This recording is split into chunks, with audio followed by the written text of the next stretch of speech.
ఈరోజు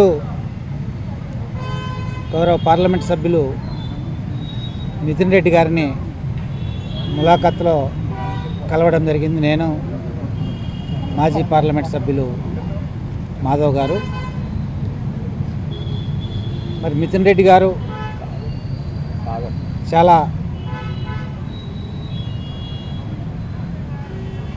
నిబ్బరంగా, చాలా మనోస్థైర్యంతో ఉన్నారు.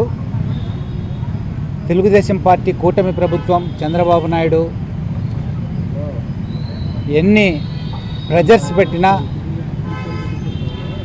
వాటికి వేటికి కూడా భయపడుకోకుండా ఒక మనోధైర్యంతో నితిన్ రెడ్డి గారు ఈరోజు ఉన్నారనే విషయం ఈ సందర్భంగా మీ ద్వారా తెలియజేస్తున్నాం.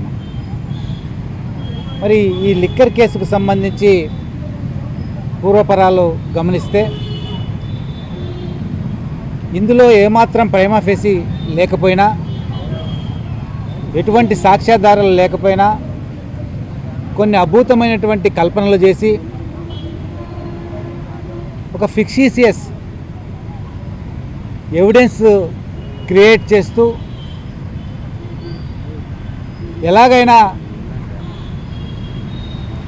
పెద్దిరెడ్డి రామచంద్రారెడ్డి గారి ఫ్యామిలీని, అలాగే గౌరవ జగన్మోహన్ రెడ్డి గారి ఇమేజ్ని తగ్గించాలా, భంగపరచాలనే ఆలోచనతో చంద్రబాబు నాయుడు ముందుకెళ్తున్న విషయం ఈ సందర్భంగా మీ ద్వారా కూడా సభ్య ప్రపంచానికి తెలియజేసుకుంటున్నాం.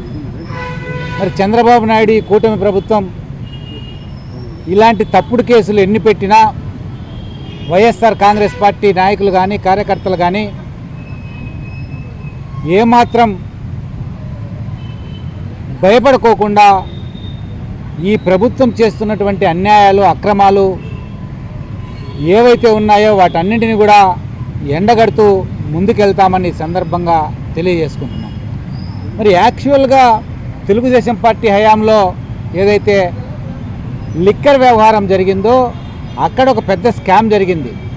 ఆ స్కామ్కి సంబంధించి గతంలో జగన్మోహన్ రెడ్డి గారి ప్రభుత్వంలో మరి చంద్రబాబు నాయుడు గారిపైన విచారణ జరిగితే మరి ఎలాగైనా నేను సచ్చీలుడని నిరూపించుకోవాలా, ఒక భ్రమని ప్రజలకు కలిగి చేయాలనే ఒక ఆలోచనతో చంద్రబాబు నాయుడు ప్రభుత్వం ఈరోజు మరి నితిన్ రెడ్డి గారి పైన